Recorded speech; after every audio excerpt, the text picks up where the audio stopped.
Es muy importante detectar y diagnosticar las enfermedades inflamatorias y autoinmunes sistémicas. ¿A qué me refiero? A que desde el momento que aparecen los primeros síntomas, sea un dolor, sea una diarrea, sea una alteración a nivel cutáneo, hay que acudir a un especialista. Aquí en ISATMO tenemos más de 20 especialistas sensibilizados y especializados en las enfermedades inflamatorias y autoinmunes sistémicas.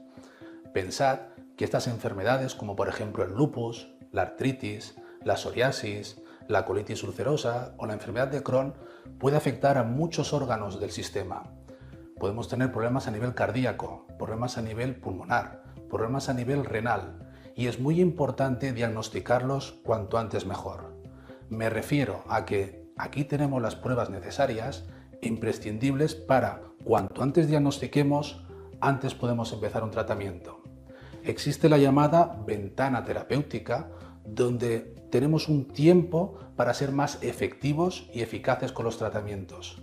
En ISATMO tenemos tratamientos de mucha índole, tenemos tratamientos inmunosupresores, tratamientos antiinflamatorios, tratamientos y los nuevos tratamientos biológicos, sean orales o sean subcutáneos, que permiten al final tratar lo antes posible e impedir que haya una afectación de alguno de los órganos diana.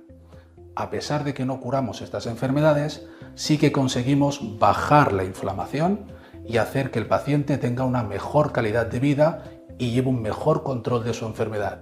De esta forma, el pronóstico y su calidad de vida será mucho mejor.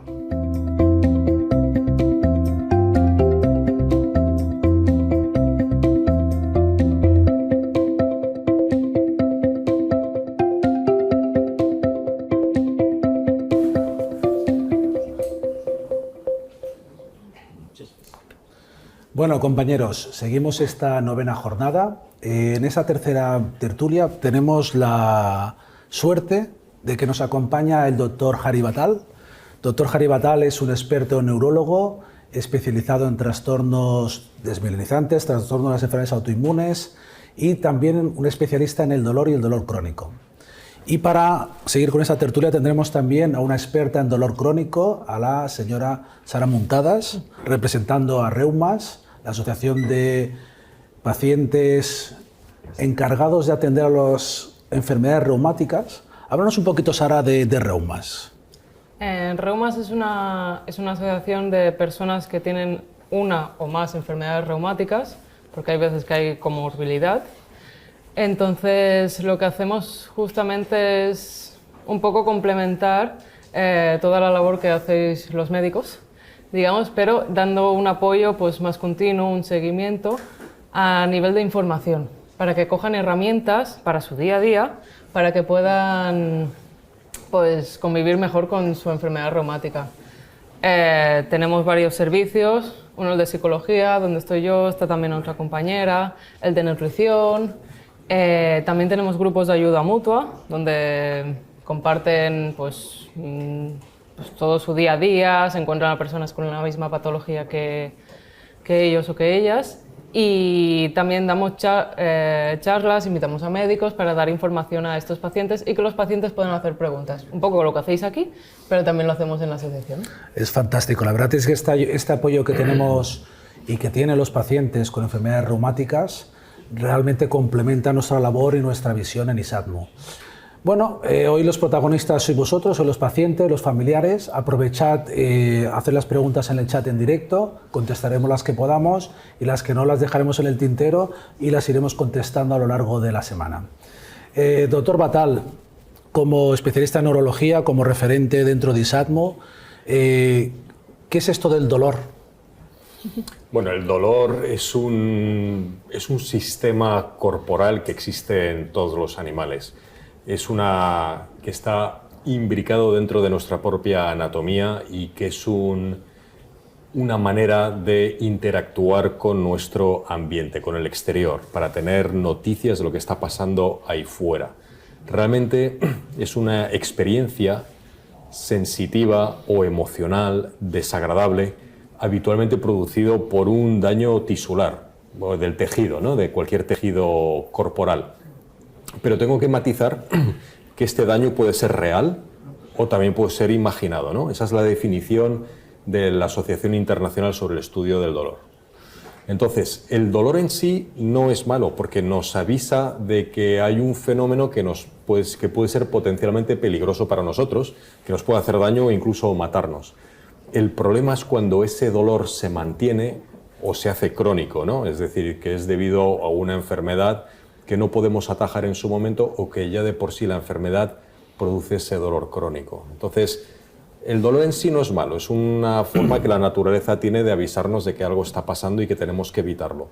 Pero desde el punto de vista médico puede ser un fenómeno que percibimos extremadamente desagradable, pues por ejemplo cuando nos rompemos un hueso, ¿no? Pues por eso necesitamos medicamentos, porque el dolor puede ser una experiencia mental insoportable, o cuando tenemos el dolor crónico que puede afectar todas las facetas de nuestra vida.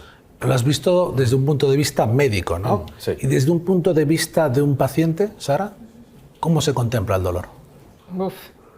Desde el punto de vista de un paciente, el dolor normalmente es algo que, bueno, es desagradable, como ha dicho el doctor, obviamente, pero que afecta a todas las áreas de nuestra vida. Es decir, no solo el dolor físico lo que sentimos, también es las limitaciones que nos provoca ese dolor, las relaciones familiares, relaciones interpersonales, a nivel laboral, a nivel psicológico al final, porque hay muchas emociones detrás del dolor. Sentir dolor es eso, no es desagradable, conlleva miedo, conlleva frustración, conlleva también pues tristeza, y hay veces que cuesta muchísimo convivir con el dolor o empezar a convivir con dolor crónico. Y también aceptarlo es un proceso, siempre es un proceso. Y poco a poco pues te puedes ir adaptando y encontrando herramientas, pero al principio es un poco caos. Yo creo que este es el tema, ¿no? Porque unos u otros hemos padecido dolor en algún momento de nuestra vida, unos con mayor intensidad o con menor intensidad, pero vamos a hablar no del dolor en sí mismo per se, de la definición, que es importante tenerla, sino una de las charlas que nos piden muchos pacientes, ¿no? ¿Qué estrategias, que no sea farmacológica pura como tal, podemos aplicar para mejorar estos dolores, ¿no? Vamos a intentar hablar de diferentes estrategias que los pacientes utilizan, que algunas tienen evidencia científica, otras no tienen evidencia científica. En unas han hecho estudios para demostrar que funcionan, en otros no se han hecho estudios, pero el paciente mismo te dice, no, a mí esto es lo que me funciona. No sé, a voz de pronto, la meditación. ¿Qué opináis de la meditación? ¿Aquí? La meditación puede ser una ayuda para el dolor. Como dije antes, el dolor es una experiencia mental, es una experiencia cerebral. Es decir, tiene tanto un componente orgánico como también un componente experiencial de nosotros mismos. Entonces, si podemos actuar sobre ese componente subjetivo de percepción del dolor, el dolor se puede mitigar. Os voy a dar un ejemplo. Yo cuando empecé siendo un neurólogo muy joven, pues el tratamiento estándar para el dolor era el tratamiento farmacológico, las pastillas.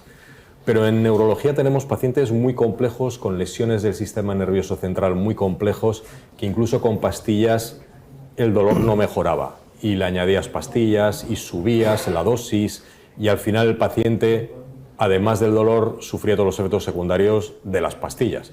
Y entonces uno tiene que buscar más allá del tratamiento farmacológico y, ahondando en la definición del dolor, de que es una percepción cerebral, pues uno puede también utilizar para el tratamiento del dolor todas estas otras terapias que hacen que nuestra percepción se modifique para disminuir el dolor. Como por ejemplo, una de ellas es la meditación. ¿Qué opinas, Sara, esto de la meditación? La meditación, la verdad, o mindfulness también, porque también se conoce como mindfulness, es algo que nos ayuda mucho, sobre todo, a observar, a entender el dolor en nosotros y en nosotras mismas, porque a veces que vamos perdidos y perdidas y no en todo el mundo es lo mismo, y también a bajar un poco la tensión, porque hay veces que el dolor es lo que nos provoca también, nos crea tensión, ese miedo, esa frustración nos crea mucha tensión. Y si tenemos también estrés en el día a día, pues aquí es cuando técnicas de mindfulness, de meditación, ayuda un poco a bajar esa tensión, ya que por lo menos el dolor está ahí, sí, pero no aumente. O sea, no nos dé la sensación de que aumenta, sino que está ahí y lo hemos atendido y lo hemos relajado un poco, aunque sea. Y para un paciente, por ejemplo, que nos está viendo, que nos está escuchando, ¿Es muy complicado aplicar una técnica de estas de meditación mindfulness? ¿Cuesta mucho aprenderla? En vuestra experiencia, por ejemplo, en reumas. No cuesta tanto, la cosa es que es una práctica que se necesita constancia, mucha, no se notan los efectos al día siguiente ni nada de esto, no es como, pasa igual que como en el gimnasio, pero el gimnasio por lo menos tiene las agujetas, para decirlo de alguna manera, pero con la meditación y el mindfulness es ir cada día y es constancia y cada día, y a lo mejor no lo notas a corto plazo, pero lo notas a medio, a largo plazo, que es normalmente, y entonces digamos que tienes otra visión, otra perspectiva. Es un poco cómo funciona. Bueno, yo voy lanzando, podéis aprovechar a hacernos preguntas. Otra estrategia, ¿no? Estamos hablando de estrategias, de herramientas. El ejercicio. Doctor Batal, ¿el ejercicio sirve para algo? ¿El ejercicio físico, el gimnasio, sí, desde caminar? luego. Es decir, nosotros tenemos un armamentario terapéutico contra el dolor crónico, además de las pastillas, además de la psicoterapia, además de las técnicas semi-invasivas o quirúrgicas. También se ha demostrado que el ejercicio es beneficioso. Básicamente porque el ejercicio, además de movilizar las articulaciones, mejora, o mejor dicho, entrena al paciente para tener un mejor rendimiento cardiopulmonar, por lo cual, si aguanta mejor el esfuerzo, aguanta mejor el dolor, y fundamentalmente el ejercicio o el deporte lo que hace es que produce una secreción de neuroendorfinas. Y las neuroendorfinas cerebrales son analgésicos muy potentes, naturales, que producimos nosotros mismos. Por eso el ejercicio funciona. El problema que tenemos con los pacientes cuando les decimos con dolor crónico que tienen que hacer ejercicio, para ellos es contraintuitivo, porque dicen, pero ¿cómo voy a hacer ejercicio si me duele todo el cuerpo? Y muchas veces pues ahí es un toma daca de intentar explicarles, intentar alentarles, intentar animarles a que inicien a hacer el ejercicio, aunque sea poquito a poquito, para que ellos se vayan convenciendo de que sí tiene beneficios para ello. Y Sara, desde el punto de vista del paciente de la asociación, ¿qué opináis del ejercicio? ¿Prescribís ejercicio? ¿Ayudáis a las pacientes? Normalmente lo prescribimos porque obviamente hay estudios y todo lo que ha dicho el doctor es lo que nos proporciona, pero detrás siempre hay el miedo, porque tengo dolor, tengo miedo a tener más dolor. Entonces ahí es cuando trabajamos, bueno, yo sobre todo trabajo el perder el miedo al ejercicio. Y hay veces que es ponerte en buenos profesionales, porque si lo haces por ti mismo o por ti misma, es cuando ahí pueden haber pues, malas posturas, pueden haber ejercicios que no son adecuados para tu condición física, y entonces aquí es donde entran los fisioterapeutas, entrenadores personales, a veces es una buena combinación, personas que hacen yoga terapéutico también, porque eso como hay personas con tanta intensidad de dolor, primero se necesitan movimientos muy suaves. No te puedes poner a correr a una cinta o hacer una clase de body pump del gimnasio. Entonces, hay esta parte del yoga terapéutico que creo que está siendo muy beneficiosa y que trabaja justamente todo esto, y también creo que hay una parte que trabaja emocionalmente, porque también encuentras como la calma y esa tranquilidad que necesitas con el dolor. Yo me acuerdo cuando era residente de reumatología, que se puso de moda hace ya unos años, todo el mundo aquagym, todo el mundo hacer aquagym. Y se llenaban las piscinas de pacientes. Es más, a mí me gustaba hacer aquagym, pero no podía ir porque estaba lleno todo de tus pacientes. Y ahora se ha pasado el aquagym y ahora se busca más deportes al aire libre, marcha nórdica, correr. ¿Qué opináis de estos cambios de modas? Yo creo que todas son beneficiosas, tanto el aquagym como hacer deporte al aire libre. Posiblemente lo que habría que hacer es una combinación de varios tipos de actividad física. El deporte al aire libre sí que tiene un añadido, y es el contacto con la naturaleza. Y nosotros sabemos que el contacto con la naturaleza ya de por sí produce sensación de bienestar. Hay varias teorías al respecto, que si es la luz solar, que si es el viento, toda la masa vegetal verde, o si no las formas redondeadas que nosotros percibimos por los estímulos visuales, pero sí que se han hecho varios estudios y el contacto con la naturaleza de por sí produce sensación de bienestar. Por eso combinar el deporte con salir fuera pues es bueno, pero el aquagym también es bueno porque es un ejercicio que no produce impacto sobre las articulaciones.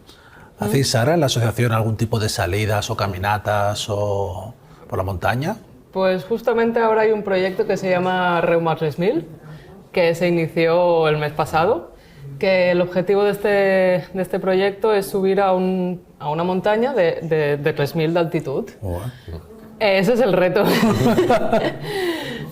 Vamos a ver también cómo evoluciona, pero yo creo que... Incluso los que no son pacientes tendrían mucha dificultad.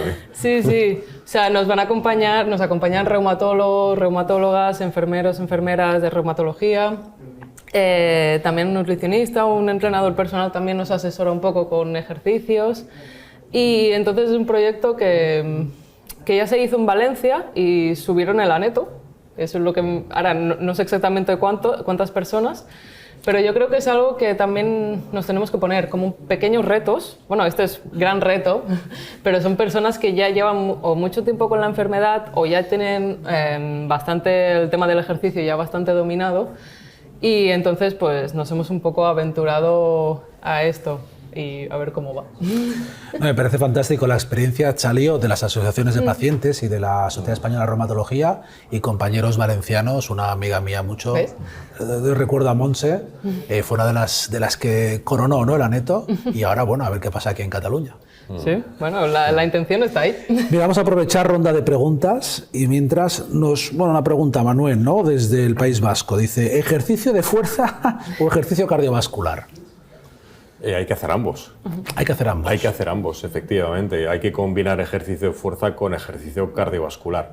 Pero como comentaste, es muy importante tener un entrenador personal, porque los ejercicios de fuerza hay que hacerlos técnicamente bien, porque si no uno se puede lesionar o si no puedes sobrecargar ciertos músculos. Entonces es una combinación de ambos. El cardiovascular, lo que comenta, es la VO2 max, es decir, la capacidad de absorción de oxígeno del tejido corporal. Eso es muy importante porque modula toda la inflamación y por tanto cuanta mejor VO2 max tengamos, menos inflamación. Y el ejercicio de fuerza va a estabilizar las articulaciones, por lo cual mejora también el dolor. ¿Qué opinas de esto?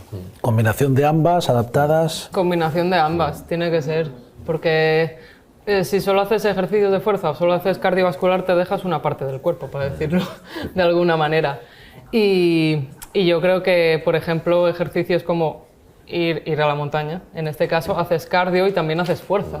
O sea, en esto, el entrenamiento de fuerza te hace ser también, o sea, igual que decimos siempre lo de la relación mente-cuerpo, que es importante tener la mente, bueno, bien, lo más bien posible. Pero y el cuerpo también, pues cuando el cuerpo también lo vemos fuerte, lo notamos fuerte, también nosotros y nosotras nos vemos más fuertes y más capaces. Entonces esto nos ayuda a afrontar mejor las cosas. Totalmente de acuerdo. Sí que es verdad que a veces, como decimos, hay modas, ¿no?, de todo cardiovascular, ahora es la moda de todo musculación. Al final es buscar un equilibrio, ¿no?, porque tan importante es el músculo, como estirar bien los ligamentos, como tener un buen reservorio cardiovascular, ¿no? No sé, otra estrategia, por ejemplo, la nutrición. ¿Sirve de algo los alimentos? ¿Hay algunos alimentos que te quiten el dolor o no te quiten el dolor? ¿Los suplementos? ¿Qué opináis? Esto es un poco zona gris, pero lo que sí está claro es lo que no hay que comer. Eso. Interesante. Vamos a matizar esto. Lo que no hay que hacer. Sí, lo que no hay que hacer es abusar del alcohol, evitar el tabaco y otros tóxicos, evitar las comidas ultraprocesadas, evitar el exceso de azúcares y de grasas. Es decir, estas son recomendaciones, digamos, de salud general, pero especialmente si un paciente tiene dolor crónico, esto le va a beneficiar. Es decir, tener una dieta variada y cuanto más natural, mejor. Esa es la recomendación general. Ahora bien, decir que la alcachofa es muy buena o decir que hay que comer sandía o cosas así, pues eso, tipo modas, no tienen ningún respaldo científico, pero sí sabemos lo que no hay que comer. ¿Qué opináis, Sara, desde la asociación? Ya sé que tú eres psicóloga, pero bueno, seguro en tu experiencia con contacto con nutricionistas y con los pacientes. Aquí la nutricionista de Roma seguramente diría pues, que está totalmente de acuerdo y que siempre hay que personalizar, porque hay cosas que nos sientan bien y otras que no nos sientan bien. y que quién mejor que un nutricionista o una nutricionista que nos asesore, que nos pueda dar recomendaciones y que nos saque un poco los mitos o las modas que hay de este suplemento es milagroso o hay que probar esto o el ayuno intermitente, por ejemplo, que ahora está muy de moda, cosas de estas, pues es mejor estar con una profesional o con un profesional que sea nutricionista y que nos pueda guiar, porque a lo mejor el ayuno intermitente es milagroso o algo así, pero también somos personas que tenemos una medicación que esto nos puede afectar. Entonces hay que ir con mucho cuidado con todo esto y no hay que ir a lo loco. Sí que es verdad que a nivel de dietas va por modas, ¿no? Que si hay dietas veganas, que si ahora la paleolítica, si ahora la fructífera, si ahora la intermitente, van saliendo modas, ¿no? Y cambios diferentes que muchos pacientes se tiran por ello, ¿no? Buscando, pues ahora todo sin gluten, ahora todo con gluten. El consejo es ese, ¿no? Buscarte un profesional que te asesore y en tu caso en particular realmente te dé pues, las mejores garantías de que esa nutrición es la más adecuada. Otro concepto, el concepto que esto ya es uno que a mí me gustaba, estaba esperando sacarlo ahora. ¿Qué opináis de la acupuntura médica? A ver, esto es una de las terapias complementarias que utilizamos contra el dolor crónico.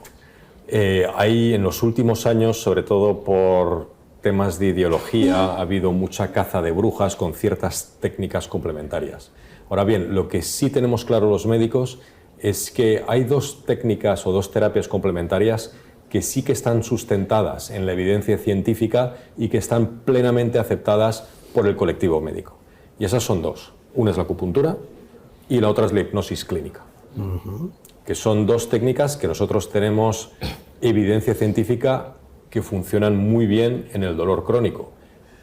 Tal como su nombre indica, son complementarias, es decir, que por sí solas no se suelen utilizar, siempre potencian los otros tratamientos, ya sea farmacológicos o semi-invasivos, que utilizamos para los pacientes con dolor crónico. Pero sí que son muy útiles, sí que se enseñan en las asociaciones médicas. Yo, por ejemplo, yo soy experto en hipnosis clínica y el curso que yo hice fue a través del Colegio de Médicos. Eso ya os demuestra un poquito el respaldo institucional que tienen estas terapias complementarias. Desde el punto de vista, Sara, de los pacientes, ¿no? La acupuntura y la hipnosis, ¿cómo se ven? También como algo complementario.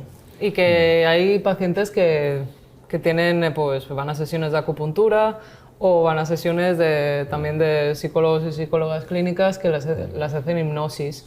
Incluso ahora también está el MDR, por ejemplo, que también... ¿Qué es esto? ¿Esto del MDR qué es? El MDR es una terapia que lo que hace es como... A ver si lo explico bien también en esto, pero es una terapia que lo que hace es un poco simular la fase REM del sueño. ¿Vale? Es una técnica, se hace el típico así, ¿vale? El típico de las películas del reloj y te voy a hipnotizar. Es un poco así, pero con respaldo científico, pero para que me entiendan en casa. Y entonces lo que hace es un poco ir a esa fase REM para trabajar todo el tema emocional. Para que esas emociones que están como estancadas, esas emociones que están ahí pues generándonos mucho malestar, puedan salir y podamos trabajar en terapia. Pero eso tiene que ser personal. MDR no es lo mismo que hipnosis. No es lo mismo. Pero puede ser también otra vía complementaria que ahora que está saliendo. La hipnosis tiene mucho respaldo científico, eso sí, el MDR está saliendo ahora, también está hay la escuela de MDR y también pues está viendo que también puede funcionar. A lo mejor no en todos los casos, pero la hipnosis hay veces que tampoco, la acupuntura tampoco. Cada caso, o sea, hay que entender que cada caso es diferente y eso es lo más importante. Yo creo que un mensaje muy importante, y yo creo que el doctor Batal te ha insinuado y Sara también, es que todos estos tratamientos complementarios con evidencia científica, para mí lo más fundamental y lo más principal es en manos de quién se ponen. El intrusismo. Para mí, y desde el punto de vista de un médico que yo llevo ya 15 años haciendo acupuntura, el problema principal es el intrusismo. En manos de quién nos ponemos a hacer esta técnica de hipnosis, esta técnica de acupuntura, esta técnica de MDR. Porque realmente el me funciona o no me funciona, me va bien o me va peor, varía mucho dependiendo de manos de quién se han puesto. No sé si estáis de acuerdo con esto. Sí, habitualmente, sí, absolutamente de acuerdo. Y no solo ocurre en el área de la acupuntura y la hipnosis clínica, sino también vemos últimamente las noticias que han saltado en la prensa de la medicina cosmética, ¿no? o de la cirugía plástica, ¿no? Gente que se pone en manos de gente que no está formada para hacerlo, ¿no? Entonces, por eso... No está capacitado. No está capacitada, efectivamente, ni formada ni capacitada, ni está contrastado que sepan realizar esas técnicas. Entonces, es muy peligroso y por eso nosotros siempre abogamos porque el paciente tenga transparencia, que sepa quién le trata, quién es el terapeuta que se ponen en manos y que esa persona está titulada y capacitada para hacerlo. ¿Estás de acuerdo, Sara? ¿Tú crees que esto realmente los pacientes lo buscan o solo, oye, he ido al hijo de mi vecina que pone 4 agujas, ¿no? O te pasa el péndulo? Pregunto. El de pasar el péndulo sería divertido.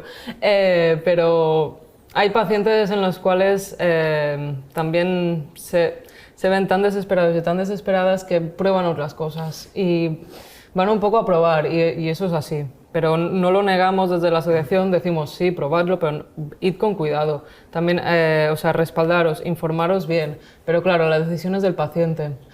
No podemos influenciar de no vayas a esto que es el diablo, entendedme. Pero claro, si lo han escuchado, si la vecina lo ha probado y le ha ido bien, pues al final la decisión es del paciente. Y hay veces que por mucho que informemos de que no hay respaldo científico, de que esto hay que ir con cuidado, hay que mirar bien los profesionales y las profesionales, pues claro, al final el paciente y la paciente pues decide y no podemos hacer. Lo prueba, le funciona, no le funciona. Hay veces que mira, le funciona, pues mira, por lo menos le ha ayudado en algo, para decirlo de alguna manera. No le funciona, ya lo ha visto. A lo mejor ha sido efecto placebo, también puede ser, porque también en eso sí que hay estudios de evidencia científica, que el efecto placebo, pues hay veces que se produce en esto. No, lo que es importante es eso, siempre acudid a profesionales cualificados. Eso es básico y fundamental, sí. ¿de acuerdo? Porque si no, luego hay problemas no solo de intrusismo. Yo siempre explico el mismo símil, ¿no? Si tú tienes un problema en tu coche, que se ha estropeado una rueda o se ha estropeado el motor, pues lo puedes llevar a un taller oficial, a un taller que está acreditado de la gama oficial o al hijo de la vecina que está haciendo un cursillo. La diferencia fundamental aquí es que el coche es un utensilio no prescindible, me explico, pero cuando vas tú como persona, el coche eres tú. Así que id con cuidado con eso, por favor. Sí, normalmente con esto sí que es algo que os puede ayudar. En casa, cuando encontráis médicos, psicólogos, fisioterapeutas, normalmente estamos colegiados y colegiadas. Y está abierto a todo el mundo, es decir, ir a la página oficial, por ejemplo, del Colegio Oficial de Psicólogos de Cataluña, el terapeuta obviamente os tiene que dar esa colegiación y lo buscáis o la buscáis y ahí os puede ayudar a de verdad si esa persona está pues, con la carrera o bueno, certificada. Para eso. Es una idea que parece que, claro, que nadie se pone y dice, voy a buscar en el colegio, pero cuando yo vi que estaba abierto a la ciudadanía, incluso para buscar psicólogos y psicólogas o médicos, también oficios, también podéis buscarlo y yo creo que es algo que puede ayudar y un poco a no estar en este inclusismo laboral y verificar que la persona está... Totalmente de acuerdo. Bueno, vamos acabando ya. Yo me gustaría, no sé si se os ocurre alguna cosita más que nos hemos dejado en el tintero. Hemos hablado de ejercicio, meditación, mindfulness, acupuntura, hipnosis, alimentación. ¿Alguna otra estrategia no farmacológica per se?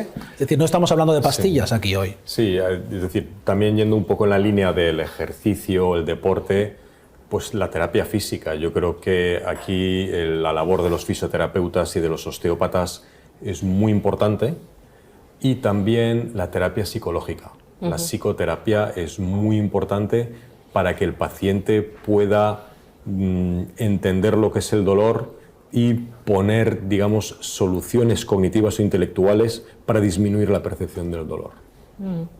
Es justo la que iba a decir yo. Sí, perdona. Bueno, no, tranquila. ¿Alguna cosita más que quieras añadir, Sara? Pues el tema de la terapia psicológica es bastante importante y yo creo que es algo que nos ayuda mucho a entender el dolor, a la psicoeducación del dolor también, a poderlo gestionar y a poder trabajar todas esas emociones que nos influyen en el día a día. Y hay otra cosa que también ayuda y que puede parecer una tontería, pero son los grupos de pacientes. Por eso en la asociación tenemos los grupos de ayuda mutua o hacemos estas charlas que hay veces que ya ves que hay más personas en tu misma situación y eso tranquiliza un poco en esto. Y entonces es algo que creo que, aunque no sean grupos terapéuticos, pero son grupos que se comparten, que se pueden compartir todas estas ideas, se pueden ir viendo y personas de decir, mira, yo he visto esto, y decir otra persona, frena, porque a lo mejor esto no está respaldado, y se ayuda mucho entre los grupos. Y tener ese sentimiento de pertenencia a un grupo, pues baja un poco el dolor. Claro. Bueno, yo creo que ha pasado rápido, no rapidísimo. Muchas gracias, Jari, doctor Batal. Muchas gracias, Sara. Simplemente seguimos trabajando aquí en ISATMO, en Centro Médico Tecnon. El año que viene os tenemos preparadas bastantes sorpresas. Realmente ya llevamos ya 10 años institucionalizados aquí en Tecnon. Y seguidnos en las redes sociales, seguidnos en los canales que tenemos de difusión. Este 10º aniversario va a ser muy entretenido y tenemos sorpresas positivas tanto para los médicos como para los pacientes, que al final lo que queremos es esto, ayudar a los pacientes y que tengan una mejor calidad de vida. Muchas gracias y nos vemos pronto.